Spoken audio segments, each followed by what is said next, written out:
Walaupun dadah tu boleh menyebabkan ketagihan, tapi bukan semua orang yang menggunakan dadah itu akan menjadi ketagih. Kan?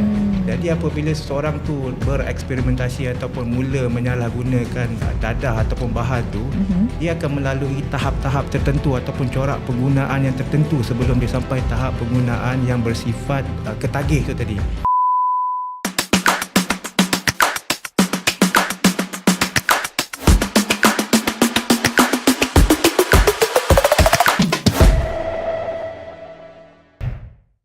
Okey, kembali lagi podcast Hitam Putih musim yang ketiga. Hari ini Datuk Rosyam, kita ada dua tetamu. Okay, kita ada dua tetamu dalam podcast pada minggu ni.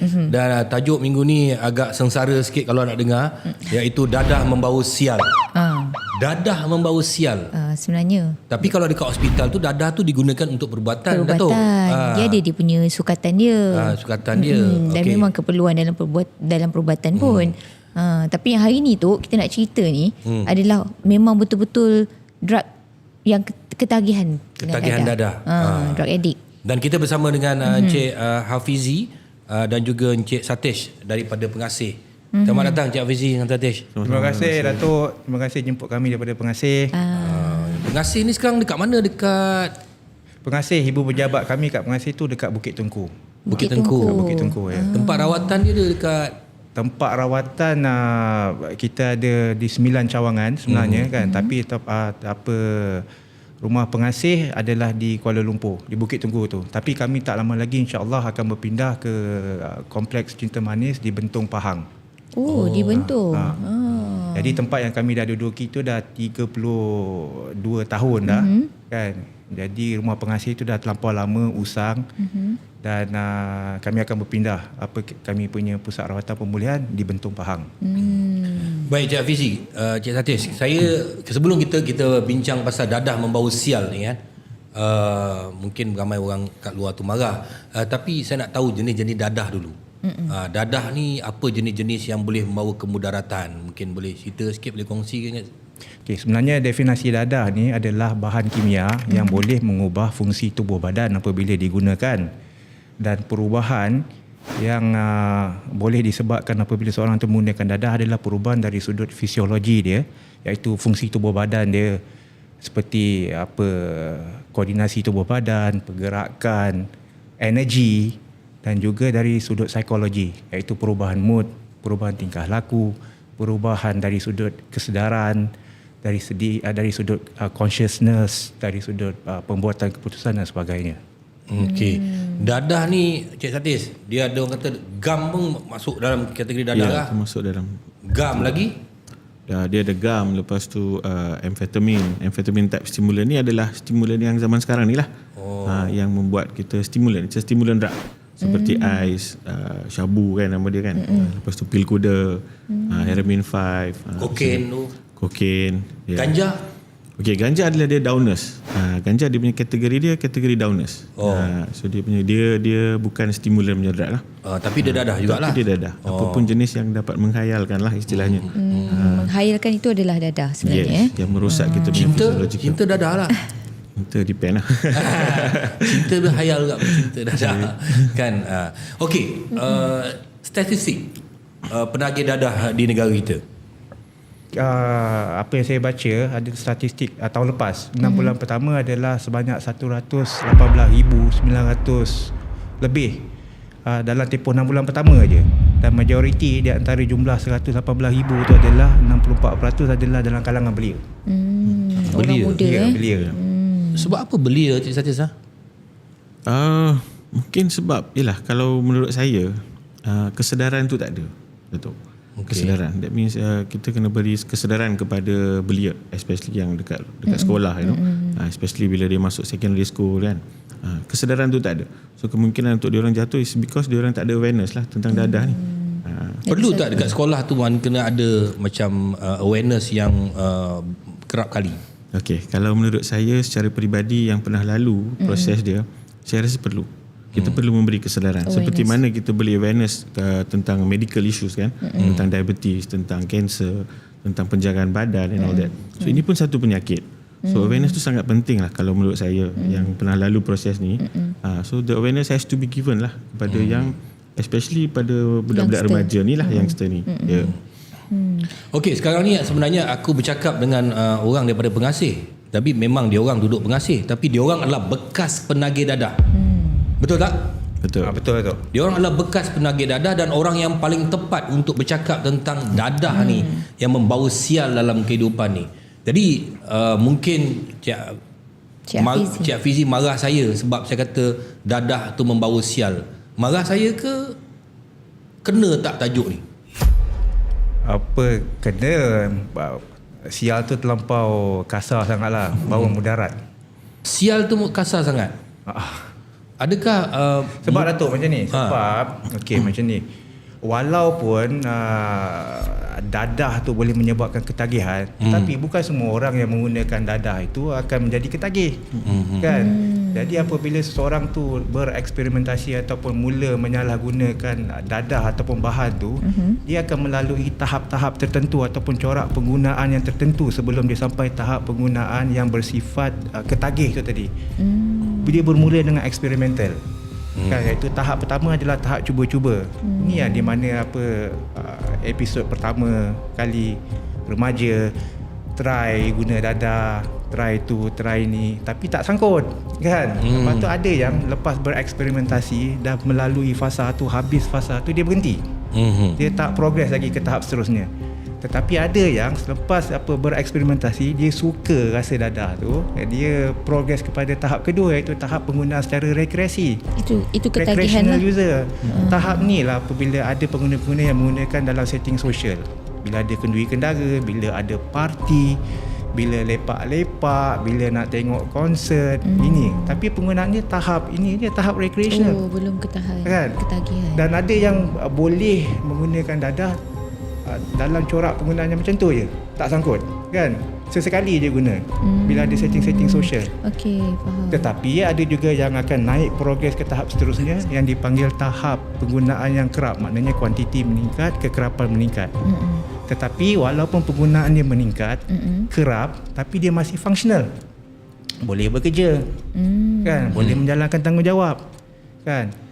Yang masalahnya apabila kalau tak dihentikan, kalau berterusan, tahap yang terakhir adalah tahap penggunaan secara destruktif, dysfunctional. Ini tahap ketagihan ni yang berhadapan dengan banyak masalah. Masalah rumah tangga, masalah kesihatan, masalah perundangan. Tapi walaupun berhadapan dengan masalah tu, mereka masih menggunakan tu. Ini tahap ketagih tu. Tapi kalau katakan kalau dia orang dah mula berjinak-jinak, tapi untuk patah balik kadang-kadang kebanyakannya sangkut berapa persen? Tinggi jugalah. Tinggi jugalah. Lebih baik jangan berjinak. Lebih baik jangan cuba. Lebih baik jangan cuba. Itu program-program penjagaan kan penting untuk mengingatkan, sentiasa mengingatkan belia remaja dan masyarakat. Cik Hafizi macam mana boleh isap dadah pula dulu? Bagi selap peluh dulu boleh tak? Saya terbabit dengan dadah ni ada beberapa faktor lah kan. Kalau boleh saya kenal pasti, ada 3 faktor yang menyebabkan saya boleh bergelumang dengan dadah ni. Faktor pertama adalah faktor suasana rumah. Saya tak happy duduk rumah. Kan saya anak yang sulung. Okey. Mak dengan ayah kerja, penjawat awam. Bapa saya seorang pegawai tinggi komando. Okey. Jadi saya anak sulung. Bapa terlalu tegas, mengongkong, tapi pada masa yang sama mereka sibuk bekerja. Quality time tu tak ada. Okay. Jadi saya selain pada kongkong, tegas, tapi sunyi, lonely di rumah. Itu satu.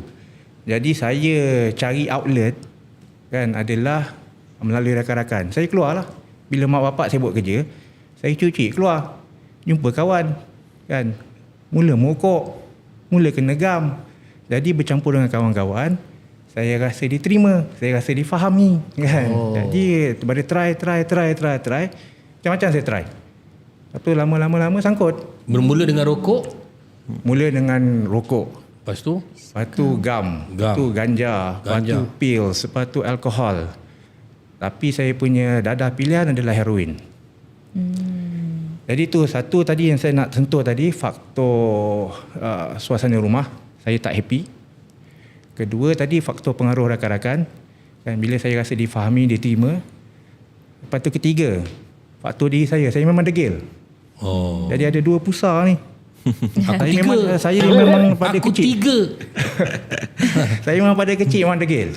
Saya rebel. Saya orang yang suka memberontak. Kan? Jadi itulah gabungan 3 faktor tu tadi. Faktor suasana rumah ataupun keluarga, faktor pengaruh rakan sebaya dan diri saya tu Diri ada. sendiri.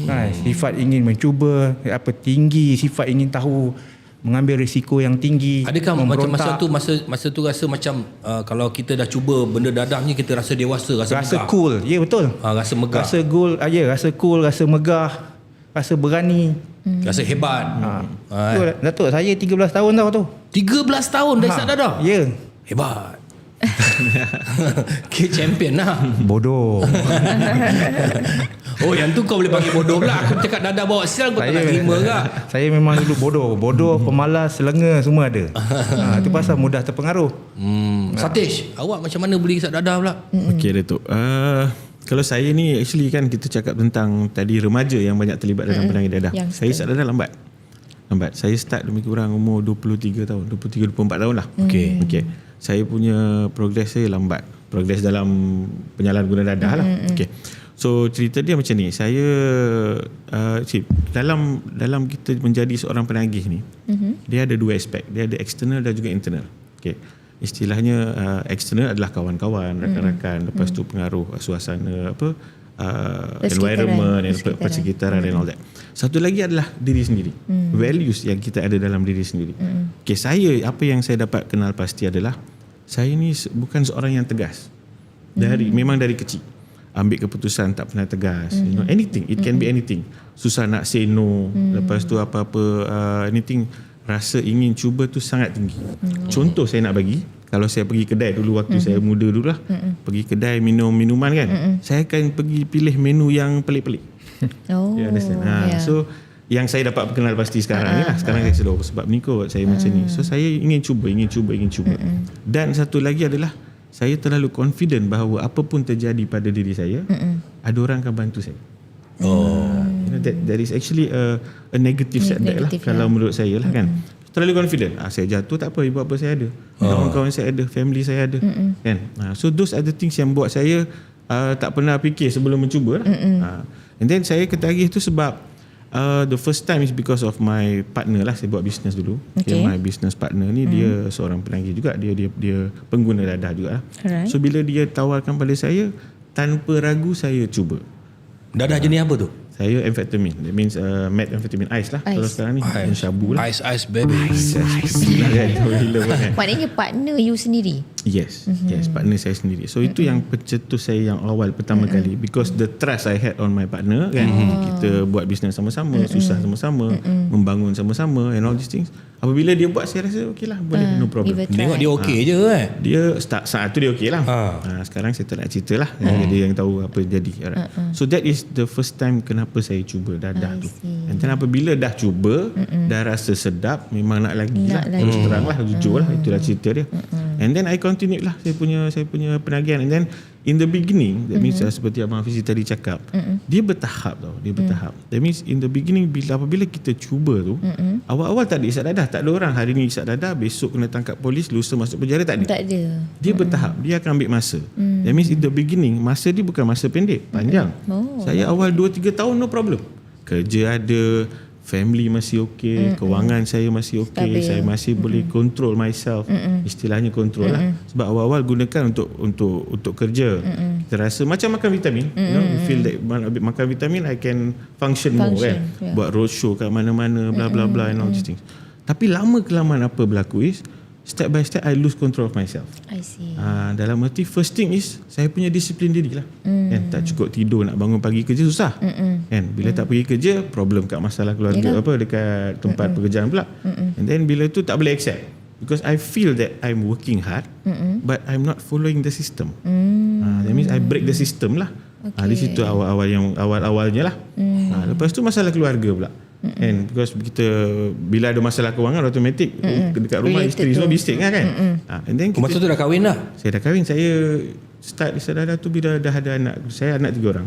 Anak 3 baru kau isap dadah? Anak kedua Anak kedua baru isap dadah? Dia cakap tadi dia start lambat. saya lambat. Lambat. Tengok macam dia 13 tahun dah isap dadah. Maknanya pangkat Fizi lagi besar pada kau. Saya 15 tahun Datuk. Dekat. Lebih kurang lah. Lebih kurang. Ya. And then satu demi satu kehilangan lah, family, and then trust dari ibu bapa. And one more thing, isu penagih ni, ibu bapa adalah orang yang terakhir yang akan tahu bahawa anaknya seorang penagih ataupun terlibat dalam dadah. Sebab kita cover lah, kita tahu kita buat salah. Kan, kita cover macam-macam cover kat rumah. Dan inilah sibuk lah, padahal tak ada apa pun, pergi meeting lah, pergi outstation lah, kerja lah, padahal kita Ada dalam alasan. ada alasan. So that is the story lah of apa penagihan. Apa ni Satis belajar sampai peringkat mana? Okey, saya dulu pergi belajar medik dekat Indonesia. Belajar medik. Medical. I'm actually a medical, tapi tak habis lah. Dia tak habis tu bukan sebab penagihan. Time tu saya tak sedar lagi. Saya start tu selepas saya habis medical tu, saya withdraw 2 tahun sebelum saya habis medical. Saya balik ke sini, saya terlibat dalam bisnes lah. Itu yang tadi saya cakap tentang value dalaman ni. Saya tak ada ketegasan diri.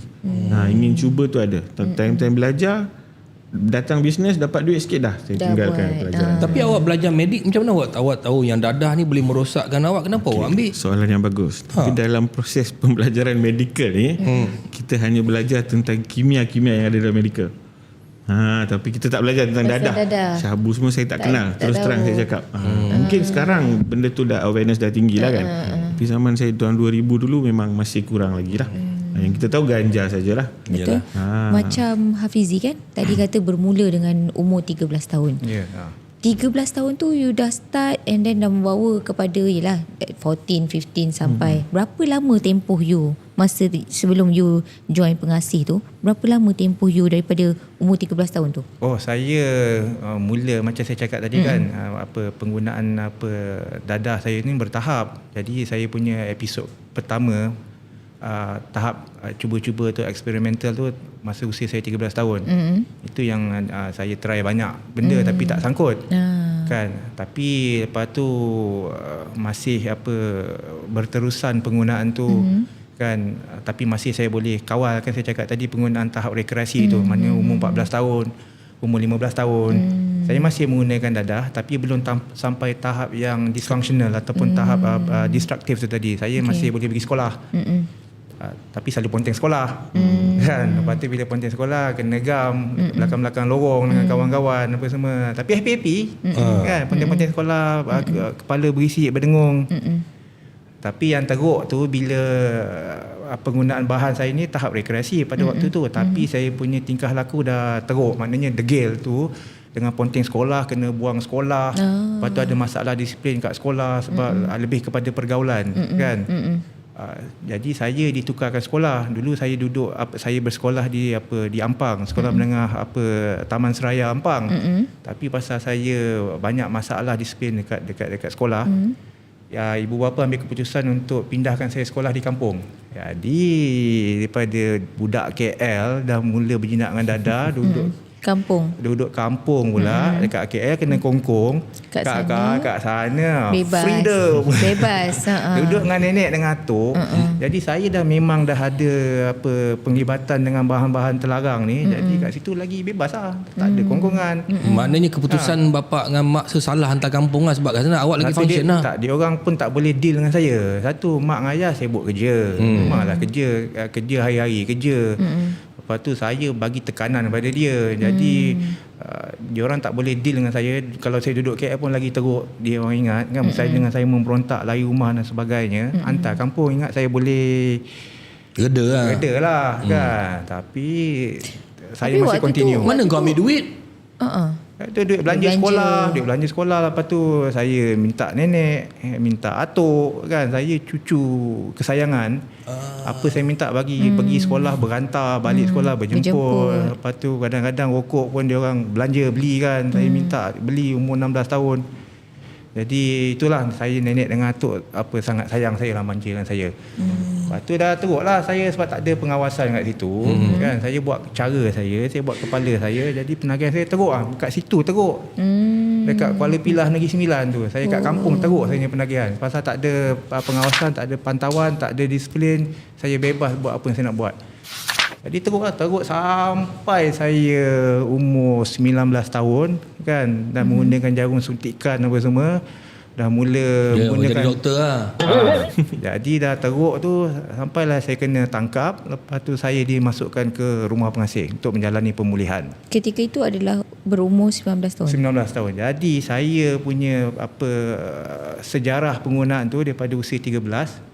Jadi bersifat bertahap tadi tu. Progression tu berkembang sampai 19 tahun. Itu lama tu. 6 tahun lah. 6 tahun. Masuk pengasing. Masuk pengasih. Satis? Saya Tadi awak cakap tadi apa? Awak dah masa tu kahwin umur 24. ya, saya kahwin awal. Lepas tu Tadi awak cakap anak kedua. Ya. Lepas tu macam mana penerimaan family awak? Ambil isteri, anak-anak. okey. Yalah, so awal-awalnya dia orang tak tahu. Okey. Dia orang memang tak tahu lah. Okay, and then bila kita dah dysfunctional, kita dah tak boleh function seperti biasa. Yang saya cakap tadi kan, ada masalah kewangan. Lepas tu masa pula tak ditepati, lepak malam, keluar malam, macam-macam. Dan lama-lama akibat dia saya cerai lah. Akibat dia saya cerai dengan isteri saya. Penceraian of course lah, dia pun tak boleh terima lah kan perlakuan saya apa semua. And then lepas tu ibu bapa pula, penerimaan ibu bapa of course diorang dia macam ni tau, Datuk. Ibu bapa ni diorang tak tahu penagihan tu apa. They don't know what is addiction all about. Yang kembali pada awareness tadi, diorang tak ada awareness. Yang diorang tahu, alamak anak aku isap dadah ni, teruk ni, sial ni, bla bla bla bla bla kan. Sebab diorang tak faham. Diorang tak faham, bukan diorang saja, tapi kebanyakan orang, we don't understand what is addiction actually. Bagaimana proses dia dan apa dia punya, apa yang patut dilakukan selepas kita jumpa seorang isap dadah tu, apa tindakan yang patut diambil.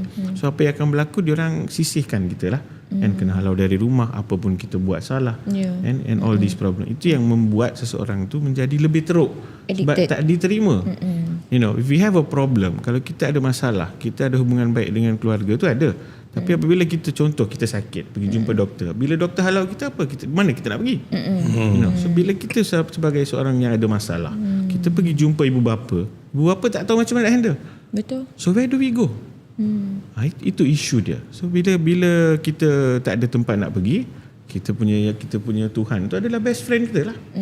Best friend adalah kawan-kawan negatif yang kita ada lah. Circle kita yang tak baik. Tak apa bro, saya akan bantu you, come, you tinggal rumah saya lah, bagi duit lah. Tapi kawan-kawan negatif, that is what actually happen. More worse lah. Of course lah, dia akan jadi worse. Kita pula percaya dia sebab kepercayaan kat rumah dah tak ada. Dan kita pula tak ada tempat nak pergi waktu tu. exactly. Orang tu yang accept kita. So we follow the circle lah. Datuk, nak pergi mana lagi dah? Yelah, maksudnya dia follow that circle lah. Dia circle. pergi kuil pun tak terima. Pergi masjid pun tak terima. Dia orang pun tak nak pergi kuil, tak nak pergi masjid. Sebab barang tu Pak Imam tak isap barang tu. Kalau barang tu Bilal dengan Pak Imam isap, kan, dia orang akan join dengan Pak Imam dengan Bilal tu. Kan? Jadi apa perkara yang paling worst berlaku dalam 6 tahun? Isap dadah tu apa kali paling awak rasa macam tak boleh lupa lah? Momen lah. Momen apa benda awak pernah pukul orang ke? Awak kena apa ke tak tahu lah Cik Fizi? Saya secara jujur ni saya pernah cerita, tapi ni kali pertama saya kalau cerita dalam podcast lah, ataupun dalam media sosial.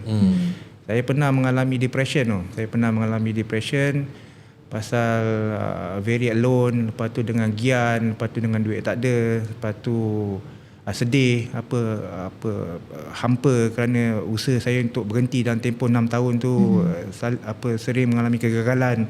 Pernah saya try berhenti beberapa kali. Pergi jumpa bomoh lah, kurung di dalam bilik lah untuk berhenti ni, pasal bila datang gian sakit kan, pasal saya kena heroin menggunakan jarum suntikan. Tapi gagal, selalu gagal. Kan. Lepas tu hidup saya memang tak terurus, lepas tu hubungan dengan keluarga terlalu jauh. Kan. Jadi very alone, so depression. I fell into a state of depression. Pernah lah ada cubaan-cubaan untuk menamatkan jangka hayat. Pernah nak cuba bunuh diri, pernah. Saya contemplating tu berat tu nak bunuh diri tu kan. Tapi alhamdulillah tak sampai tahap ni. Tapi adalah saya kena banyak-banyak dengan niat supaya saya mati. Ada juga. Ada kena telan pils lah, lepas tu kena suntikkan bahan berlebihan supaya dengan biar saya mati dalam keadaan khayal ataupun mati overdose lah. Tapi tak mati juga. Tak mati juga. Allah masih panjangkan. Allah sayang. Allah masih sayang. Cik Tatis, Okey, kalau apa perkara buruk? Okey, perkara buruk yang berlaku pada awak, perceraian berlaku. Ya. Dengan ada 2 anak, rumah tangga yang awak bina, boom. Hancur. Habis bisnes yang awak bina, boom. Yes.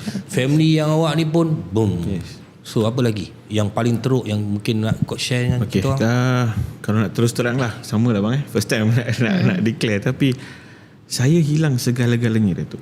That means maruah diri saya, kawan-kawan saya, family saya, sampai ayah saya cakap dengan saya, kau tolonglah keluar rumah dan tolong jangan balik lagi.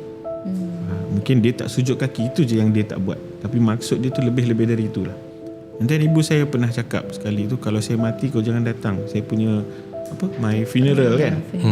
Itu satu kata-kata yang seorang anak tu dah lebih dari derhaka lah, terus terang saya nak cerita. So saya dah hilang semuanya, segala-galanya, pekerjaan, everything 100%. Mungkin tu yang buat saya sedar bahawa saya ni dah tak ada siapa. Kan tadi saya cakap tadi, saya punya value tadi adalah saya tak ada hal, apa pun saya buat ada orang backup. Ada backup. Saya dah hilang backup. I came to that extent lah, sampai dan memang tak ada tempat, tidur gelandangan, tidur tepi jalan apa semua, dah memang sampai ke tahap tu lah. Kalau ikutkan saya lahir family yang bagus, family yang berpendidikan, apa lagi, dari segi kewangan mungkin tak ada masalah, tapi kenapa saya dah sampai ke tahap tu? Disebabkan penagihan dadah. Betul lah dadah tu membawa sial. Okey. Okey, kalau menurut saya dadah tu memudaratkan, yes. Okey, tapi bawa sial tu mungkin terlalu apa kata orang? Terlalu kasar lah dia punya kata dia. Sebab Ya, memang kasar. Dadah tu memang buat hidup kita porak-poranda. Kan macam-macam boleh berlaku. Kan kita nak hidup bahagia. Sampai kita pun tak nak, macam tadi kalau kata Cik Hafizi pun sampai nak overdose, sampai nak end up tak nak ada. Sampai nak tamatkan riwayat. Itu saya rasa tak tahulah, mungkin saya kasar, tapi kalau tak kasar nanti orang tak perasan. ya, kalau itu yes. Kalau macam Dia nak mudarat bagi ni semua orang penekanan. dah cakap lah, benda ni mudarat ni, mudarat ni kau kalau jangan angkat barang berat boleh mudaratkan badan. Tapi dia tak membawa sial pada kita. Tapi dadah ni boleh bawa sial. Tengok family kita buang kita apa semua. Bagi saya lah, tak tahu, mungkin korang kat luar tak boleh terima, aku tak tahu lah. Tapi bagi aku juga ada family yang kena dadah. Aku juga ada kawan-kawan saya 3 orang mati HIV. Saya besar kat kawasan Setinggan, Kampung Kerinci. So what do you expect? Betul. You jangan cakap dadah dengan saya. Kan kita besar kat situ, kita nampak daripada orang ni jadi macam ni. Minta maaf cakap Datuk ada orang ni dia dah berkahwin, anak seorang. Dia bila nak duit daripada bini dia tak bagi, dia minta maaf, dia tarik puting buah dada tu, dia taruh pisau, dia cakap kau tak bagi duit aku putuskan ni, dia cakap. Sampai ke tahap tu pun ada. Worst. Mencuri ni semua jangan cerita lah. Itu biasa kan. Tapi inilah yang katakan. Tapi bila ada kesedaran, okey, kita mungkin ramai kat luar sana orang yang mak bapak dia ada masalah dengan anak dia kena dadah. Tapi kadang-kadang malu nak ke depan. Kalau saya contohnya lah, kalau ada orang tu anak dia kena tangkap, katalah kena tangkap dengan dadah, dia akan cakap sebenarnya bukan anak saya tu, anak saya kawan dengan dia tu, dia tu lah yang dia tetap nak support anak dia kan. Betul. Dia tetap, semua orang ibu bapa asal dia memang macam tu kan. Kalau kena tangkap jadi pusher ke apa, sebab dia berkawan, sebenarnya barang tu bukan barang dia, macam-macam lah yang kita maksud sayangnya ibu bapa kepada kita. Jadi kadang-kadang dia orang ni ada anak isap dadah, ataupun diri dia orang sendiri isap dadah. Ke mana dia nak pergi? So macam mana Cik Hafiz boleh berjumpa dengan pengasih? Macam mana? Bila sampai pakin teruk tu, masa bila jumpa pengasih? Kadang-kadang penagihan ni memerlukan kesediaan daripada individu yang menggunakan itu untuk berubah ataupun mendapatkan rawatan. Yang susahnya untuk membantu ataupun memberi perawatan pada seseorang tu adalah apabila mereka berada dalam keadaan yang penafian. Itu yang macam Datuk Rosham jadi cakap. salah orang lain kan. Anak aku jadi macam ni, salahnya sebab kawan-kawan, barang orang punya, budak tu yang jahat bagi kan.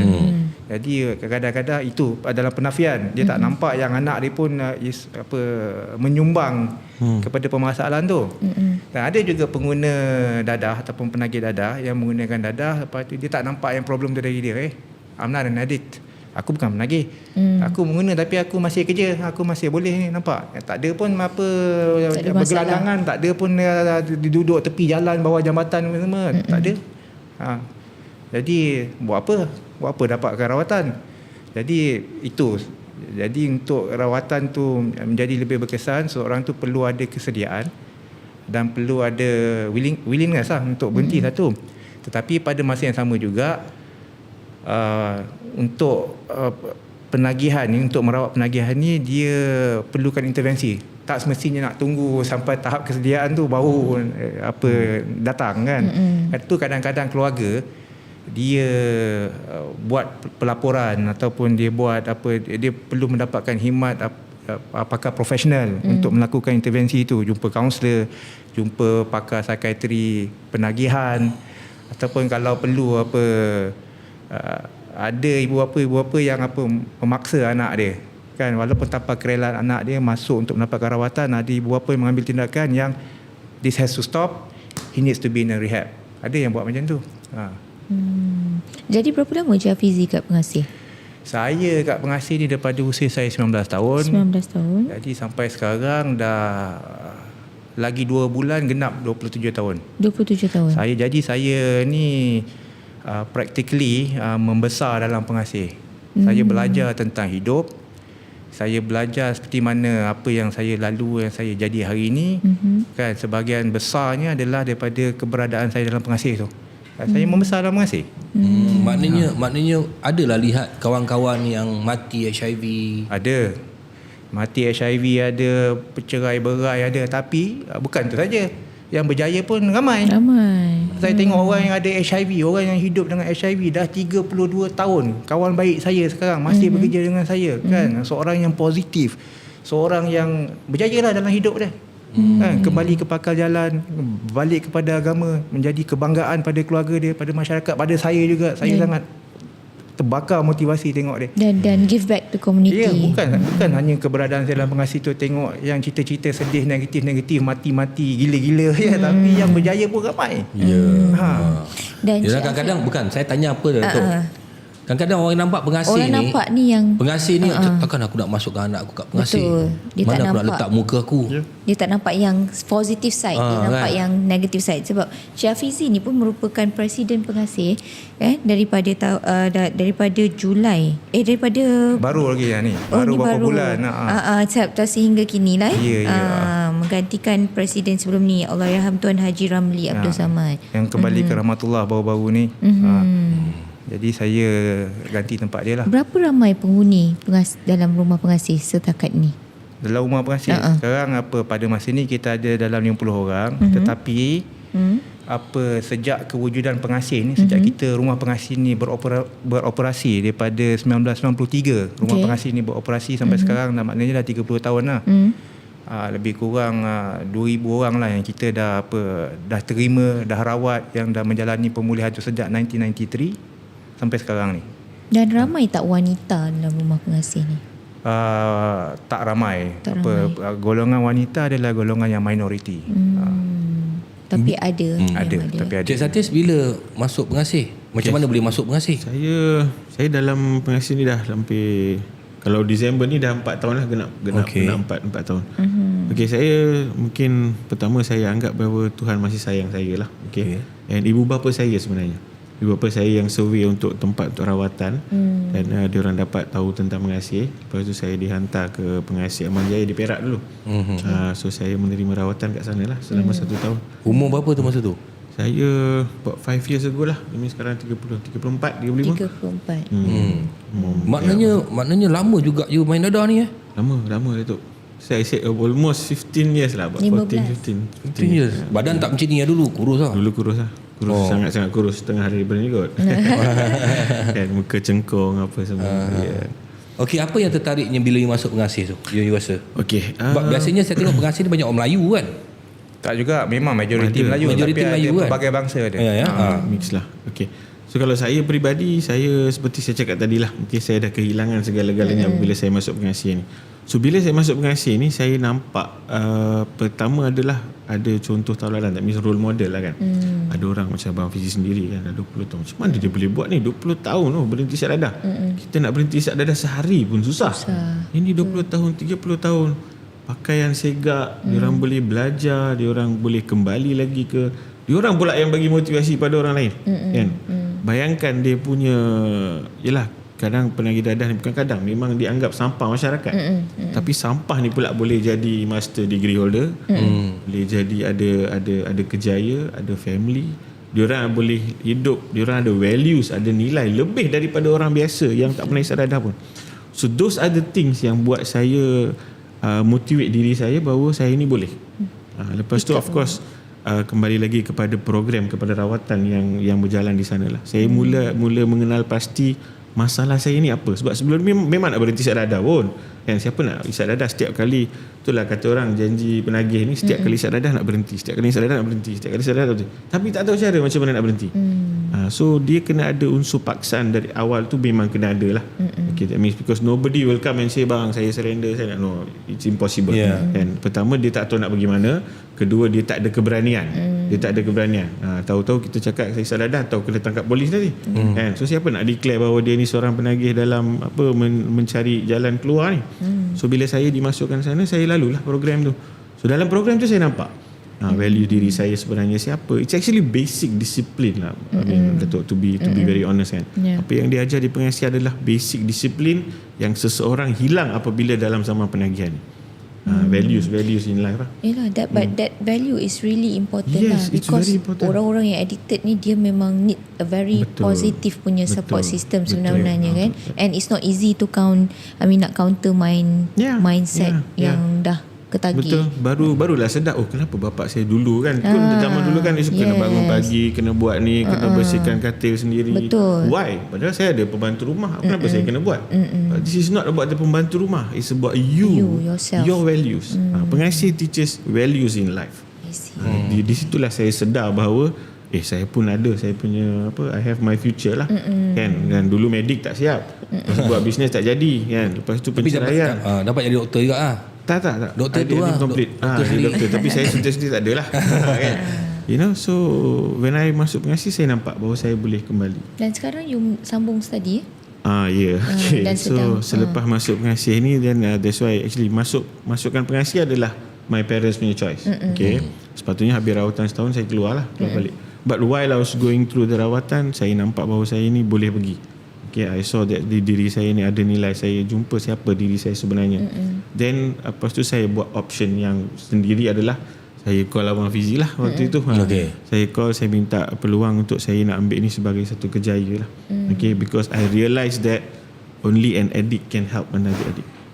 So saya rasa bahawa saya ni mungkin dilahirkan, mungkin saya lalui proses ni, mungkin Tuhan bagi saya tolong orang lain supaya saya dapat tolong orang. Tak semestinya sebagai seorang doktor, tapi sebagai seorang, apa yang saya buat sekarang ni pun adalah membantu orang lain lah, yang orang lain tak boleh. This is not something which you can go to the university, study and come and practice. It's impossible. Ini dah melalui praktikal. Maknanya dalam komuniti tu perlu ada orang yang dah melalui the experience. So the important orang dalam pengasih ni adalah orang yang dah melalui experience tu. So that dia orang je yang tahu how to develop the community. Seperti yang kita cakap, only a woman can understand a woman. Only a man can understand a man. So only an addict can understand an addict lah. And saya bersyukur lah, saya mungkin dipilih untuk membantu orang lain macam ni. So I call Abang Fizi, saya minta peluang lah, bang saya ni betul-betul nak, I want to be. Dia pun sidai lama juga ni kan. He tested of course, because kadang kita bukan janji-janji kosong, kadang orang nak just keluar, tapi dia test saya apabila saya betul ke ada komitmen ni. Dan when I came, I dapat peluang untuk datang kat Kuala Lumpur ni, ke pengasih Malaysia at HQs ni. Dan sekarang saya buat training, jadi saya certified trainer sekarang ni. Lepas tu saya tengah belajar dekat Universiti Melaya, I'm doing counselling and psychology. So I'm upgrading myself lah. Yes. And also my parents accepted me, my children are back to me. Alhamdulillah. Oh ya, children semua. Yes, Wife tak balik. everything. Wife tak balik lah. Wife tengah cari lah, Datuk. Oh, tengah cari. Tengah cari lah. tengah cari. Okay, doa. Mungkin lepas ni Satis kosong ni. Siapa-siapa yang berminat nanti boleh hantar dekat podcast Suhan Channel untuk dapatkan Satis nanti. Hafizi, Cik Hafizi dah ni. Dah berumah tangga. Saya baru 2 tahun setengah berumah tangga. Saya berumah tangga masa COVID. 2021. Saya bertemu jodoh lambat. Macam mana pula boleh jumpa masa COVID lah, orang tak keluar rumah? Masa COVID tak keluar rumah. Saya kenal dalam dating app. Wow. Dating app. Lepas tu usia saya dah meningkat. Kan? Saya dalam awal 40-an pada waktu tu. Lepas tu usia dah meningkat. Lepas tu tuntutan kerja menjadikan saya tak banyak waktu untuk ada dating life ataupun social life. Sibuk dengan urusan kerja je. Mana ada masa nak pergi dating sana dating sini. Mana daripada umur 19 memang duduk pengasih je tu. Ya, tapi yelah, duduk pengasih lah. Dan kan? dia contribute back to pengasih. Yelah, maksudnya lama lah. Daripada umur 19 sampai 40 baru kahwin. Tak, 43 kahwin. 43 mana? 23, 24 tahun. Dan Alhamdulillah jodoh. Dapat orang mana? South Africa. Nampak. Bukan kaleng-kaleng international. Bukan kali-kali international.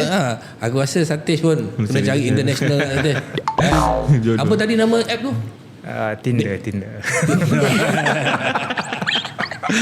South Africa tu I mean now your wife here Kat ataupun sini, macam ni saya kenal dia masa dalam dating app lah, Tinder. Lepas tu beberapa hari saya kenal dengan dia, saya match dengan dia. Lepas tu COVID, lepas tu shutdown semua, tutup kan. Maknanya pada waktu tu walaupun saya kenal dalam Tinder, tapi isteri saya dia bekerja di Singapura. Di Singapura, dia dah berada dekat Singapura ni dah 5 tahun dia bekerja kan. Dia kerja dengan Levi's pada waktu tu. Lepas tu kita bila COVID kan, lepas tu hari-hari berkomunikasi bersama. Lepas tu terbit bibit-bibit cinta kan. Lepas tu kita ambil keputusan kahwin. Kan, dia masuk Islam. Lepas tu dia masuk Islam pun saya tengok melalui video call aja. Kan, dia dekat Singapura. Lepas tu ada ruang masa tu kan, PKP ada ruang masa tu yang membolehkan borders dibuka kan. Masuk dia balik sini kita pohon untuk kahwin. Jadi kahwin masa COVID. Lepas tu kebetulan kita dah kahwin aja seminggu selepas kita selamat diijab kabul, dia kena retrench. Dia dapat news yang dia datang Malaysia ni, dia dapat news yang company dia tengah retrench lah, banyak pekerja. Sebab COVID kan. Dia nak downsize tu. Jadi dia salah seorang yang affected tu. Jadi bila dah kahwin dengan saya, dia dah kena retrench, terus duduk sini sampai sekarang. Ada hikmah dia. Kalau tidak saya jadi weekend husband, nak kena berulang Singapura. Sampai Singapura kan. Jadi hikmah dia dengan saya sini. Jadi housewife buat masa ni dengan saya, dapatlah mendalami budaya Melayu, budaya Malaysia, lepas tu praktis agama Islam dengan saya sama. Anak tu adik kemar. Anak kucing ada 11 ekor. 11 ekor. Tadi si siapa, si Izu Islam 7 ekor tu dia cerita. Ni 11 ekor 11 ekor. Yalah, jodoh dia, ending dia kita tak tahu kehidupan kita kan. Tapi sebenarnya bukan senang nak berubah. Sebab saya kenal ramai orang yang drug ni bukan senang nak ubah. Apa pokok utama sebenarnya kalau orang dah ketagihan dadah ni? Apa pokok utama untuk berubah, Encik Satis? Actually kesedaran lah. Ya, semua orang akan cakap kesedaran. Kesedaran. Tapi apa langkah pertama? Maknanya you kena bawa dia macam ada orang macam you kat tadi, setiap kali you isap dadah, you akan minta nak berhenti. Dia dah sedar tu. Tapi apa yang sebenarnya, macam tadi you kata mak you ambil you masuk dalam pengasih. Bagi contohnya saya lah. Saya ni mewakili orang yang isap dadah. Kan? Maknanya saya sedar benda tu salah, saya sedar saya nak kena berhenti, tapi apa yang perlu saya buat untuk saya berhenti? Adakah saya terus tahan kereta, ambil kereta ataupun tahan Grab, pergi terus dekat rumah pengasih, tolong rawat saya, atau macam mana? Kalau menurut saya first thing adalah kita kena kita kena belajar untuk minta tolong. Okay. We have to learn how to minta tolong. Benda tu akan berlaku. That's why dalam treatment, okay, sekarang saya sebagai seorang pegawai kes lah, saya handle kes apa. So dalam treatment ni, that is why hubungan antara family tu sangat penting. So apabila dalam rumah kepada especially kepada anak-anak ni, ibu bapa dia kena memberi ruang untuk anak tu bersuara. That's very important. Sebab kebanyakan orang ni dia jatuh sebab seperti saya cakap tadi, kita pergi cakap dengan ibu bapa bahawa kita siap dadah, tapi dia orang akan buang kita, tolak kita, those kind of things. But the most important thing is bersuara lah, minta tolong. You have to angkat tangan, surrender, tolong aku, accept bahawa saya ada masalah, minta tolong. That's the first thing a person can do lah. Itu saya punya point lah, Datuk. Cik Aziz macam mana? Satu saya lihat faktor sokongan tu, support system tu penting. Kan, support system tu boleh datang daripada orang-orang yang signifikan dengan kita, terdekat. Contoh ibu bapa, contoh adik-beradik, lepas tu best friends. Jadi itu satu, kena ada support system dari sudut orang yang signifikan dengan kita tu. Lepas tu kedua, sokongan selain daripada tu, sokongan daripada masyarakat. Kan, itu pun penting. Jadi salah satu isu utama yang kebanyakan pengguna-pengguna dadah ataupun penagih-penagih dadah ni kembali terjebak, kembali bentan selepas dia berhenti dadah ni adalah isu stigma dan diskriminasi. Kan, dia berusaha keras untuk berhenti, berusaha keras untuk melakukan perubahan, tapi masyarakat umum, orang ramai ataupun ahli keluarga terdekat tidak dapat menerima diri mereka ni. Kadang-kadang bila dia orang balik tu dia nak okey dah tu. Bila dia balik je, lepas tu orang pandang pun semacam nak tegur pun tak nak ni. Jadi lama-lama dia rasa macam stigma masyarakat lah. Stigma macam ni, dia orang tak terima aku. Padahal aku dah berubah ni, aku dah berhenti ni. Dia cari kawan tu. Ya. Pergi balik ke circle lama. Tapi saya nak tambah lagi satu untuk perubahan ni macam ni lah, macam menggunakan dadah kan adalah satu proses. Penagihan ni satu proses. Dia ketagihan ni tak jadi sekelip mata. Maknanya dia melalui satu proses yang bertahap untuk dia sampai penggunaan yang bersifat destruktif ataupun dysfunctional tu tadi. Sama juga perubahan ni bukan berlaku dalam sekelip mata. Seseorang tu bukan hanya bila dia masuk pengasih ataupun dia jumpa kaunselor kan, kita ataupun dia jumpa tak? pakar, okey pada berubah dah. Tak ada. Bila kita bercakap tentang perubahan ni, ia adalah satu proses, an ongoing proses. Maknanya kena ada usaha yang diambil di situ, dilakukan di situ, dan it takes time. Kan. Jadi samalah saya dengan Sati semua tengok nak jadi macam ni, sambung belajar balik lah, lepas tu dapat daluan kerjaya yang stabil lah, ni semua mengambil masa. Berapa tahun dia nak jadi diri dia macam ni, dah berapa tahun, 4 tahun. Saya nak jadi diri saya macam ni 27 years. Kan, bukan berlaku macam tu aje. Jadi itu adalah penting, adalah continuous effort. Kan. Lepas tu juga support yang berterusan, lepas tu rawatan yang berterusan. Ada yang memerlukan selepas mereka keluar daripada rumah pengasih ni, memerlukan jagaan yang berterusan. Mungkin kena continue untuk jumpa pakar kesihatan mental, perlu continue untuk jumpa psikologis, ataupun continue untuk jumpa pakar psikiatri. Kan, jadi itu yang memerlukan tu, ataupun perlu menghadiri kelompok sokong bantu secara kerap untuk dapat itu motivasi dan sokongan dan semangat tu. Jadi itu.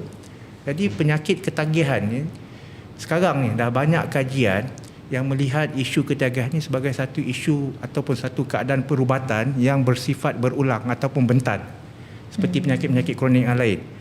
Itu tidak menghairankan apabila orang dah berhenti isap dadah, berhenti menagih dadah, keluar daripada penjara, keluar daripada pengasih, mereka bentan. Tak jaga tu. Penyakit kronik. Dia langgar pantang larang, dia tak jaga. Bentan lah. Ini nak kena jaga. Macam orang lepas beranak kan, kalau tak jaga, bentan lah. Kalau macam orang sak dadah pun macam tu juga. Maknanya kalau dia dah berhenti, kadang-kadang tengok dengan siapa dia nak campur, masyarakat terima ke tak terima. So tak terasa rugi ke hidup yalah, dalam satu jangka masa yang panjang tu, Cik Satis kan. Buang masa macam tu, you rasa rugi tak? Sepatutnya sekarang maybe you are the biggest businessman or anything. Of course, kalau dari segi masa, of course saya merasa rugi lah. Saya merasa rugi. benda dah jadi, nak buat macam mana. But the most important thing is how I handle the problem. Dan yang paling penting yang ke depan. Yes. So what I learn from my experience, apa yang saya belajar dari saya punya masa silam ni, dan ke depan jangan ulang lah. Yes. Buat salah tak salah, tapi mengulangi kesalahan adalah salah. So saya dah kehilangan segala-galanya, saya dah belajar apa yang patut saya buat. So lepas ni saya kena maintain lah. Ada banyak pantang larang yang patut saya jaga. So saya kena aware dengan diri saya sendiri supaya saya tak jatuh lagi. And I don't want to fall again because I'm very happy with my life now. Dan yang paling penting mesti you ada rasa sangat bersyukur kerana ke depan itu Allah dah disusun dengan benda-benda yang saya rasa you dah ketinggalan banyak. Betul. Dulu kan. So I'm catching up lah one by one kan. Catching up. Tapi ada juga kes-kes orang isap dadah ni yang hayal. Saya dengar ambil macam pil kuda, sampai bunuh, sembelih mak bapak. Dia kata dia dengar suara, bunuh orang sana, bunuh orang sini. Itu ada kes macam ni. Dan ada yang kes terbaru yang di Arau, kalau tak silap saya, dia tikam isteri dia sebanyak 11 kali tikaman tu kan, yang isteri dia jururawat, dan bila find out dia sebenarnya adalah drug addict. Dia kata isteri dia ada affair. Padahal ni semua imaginasi, berhalusinasi. Itu yang saya katakan dadah tu membawa sial.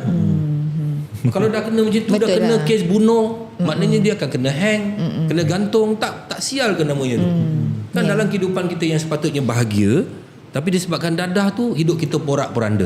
Betul, memang mudarat, semua orang tahu mudarat. Tetapi mudarat tu macam bagi saya, benda ni dia bawa sial sebab benda tu kontrol kita.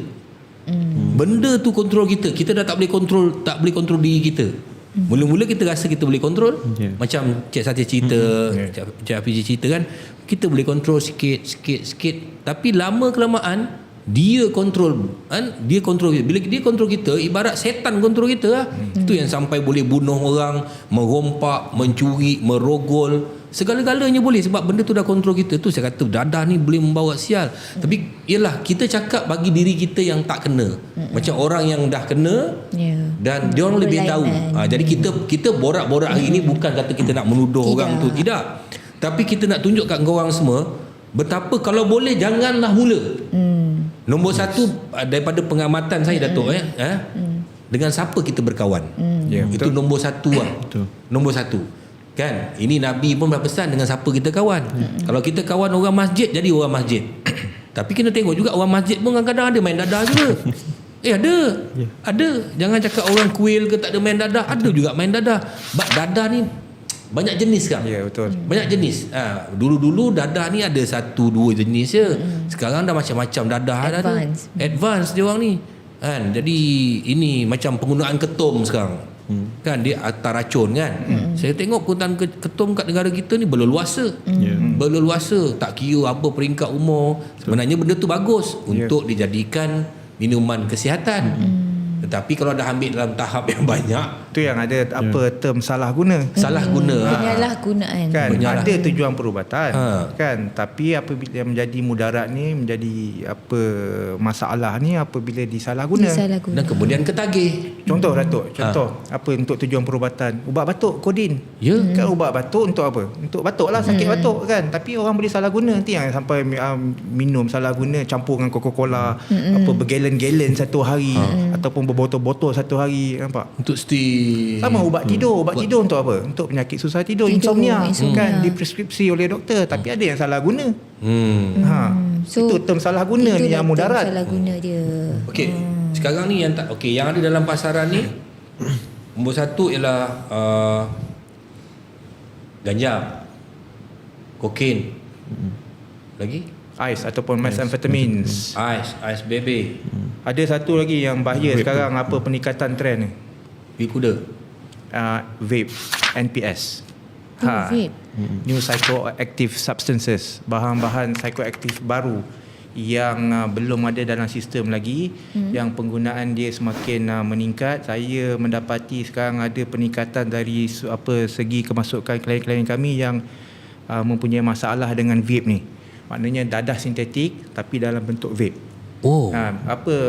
Boleh mendatangkan kesan hayal, boleh mendatangkan kesan kemudaratan dari sudut mental, kesihatan mental, tetapi apabila dijalankan ujian air kencing tak dapat dia kesan. Oh itu dah ada dalam vape, mana ni dah ada dalam pasaran kita kat ni lah. Dah ada lah. Dadah sintetik. Dadah sintetik. Maknanya kalau dia ambil cara berlebihan pun nanti akan jadi jahanam juga. Jadi ketagih lah. Addicted. Aku belajar baru pula ni dadah vape ni. Kan? Apa tu kokain. Dulu ada tu apa? Ermin. Ermin 5. Ermin 5 tak bawah lidah. Macam mana aku tahu lah? Tak tahu. Itulah banyak awareness. Ambil tahu. Ambil tahu. Tak tahu. So itulah Datuk tajuk. Tapi ganja, ganja dekat Thailand dah okey dah. Diorang memang kat sana jual tu. Tapi siapa baru ni saya dengar siapa-siapa yang pergi ke negara Thailand, kalau balik kat sempadan, kalau test air kencing ada, ke dalam. Sebab sekarang banyak orang ambil kesempatan pergi Thailand, pergi isap dadah, isap ganja apa semua, lepas tu balik. Tapi sekarang ni bagus juga. Okey, sampai dekat border, kalau kena test air kencing, ke dalam. Jadi berhati-hatilah. Apa pun saya nak ucap terima kasih pada Cik Hafizi dan juga Cik Satis Terima kasih kerana banyak. dapat berkongsi banyak benda yang saya rasa orang kat luar sana kena melihat bahawa yang kita cari dalam kehidupan kita yang aman damai. Ya. Betul, dadah itu akan mengamankan kita dalam masa sekejap saja. Itu yang diorang cerita, mengamankan dalam masa sekejap je. Tetapi dia akan memudaratkan kita. Tapi saya kata dia akan membawa sial kepada kita. Okey. Kalau katakan kita sudah terbabit ataupun kaum keluarga kita terbabit, sokongan kaum keluarga amat penting daripada penceritaan ni tadi. Amat penting. Ini dua-dua orang pengasih ni. Maknanya amat penting kita kena bantu dia orang sebaik mungkin. Kalau apa pun dia tak boleh bersendirian. Kita kena bantu dia orang untuk pulihkan dia orang daripada ketagihan dia, insya-Allah. Ya, kira Ten? Dan sebagai parents lah, saya rasa podcast kita ni kalau mana-mana ibu bapa yang menonton, saya rasa ini salah satu inspirasi jugalah, ataupun orang kata apa panggil ni, nak jadikan contoh cerita-cerita ni untuk anak-anak yang ada dekat luar sana lah. Baik. Tak semestinya anda terbabit dengan dadah anda akan hancurkan kehidupan anda selama-lamanya. Bukti dua orang yang berada di hadapan saya, mereka pernah menagih dadah selama berbelas tahun, selama 6 tahun, tapi akhirnya mereka kembali ke pangkal jalan. Dan anda juga berpeluang untuk kembali ke pangkal jalan seperti mereka. Dan terima kasih pada Cik Hafizi dan juga Cik Satis daripada kasih kerana sudi berkongsi dengan kita. Semoga menjadi sedikit panduan pemikiran kita. Assalamualaikum warahmatullahi wabarakatuh. Bye. Ku usah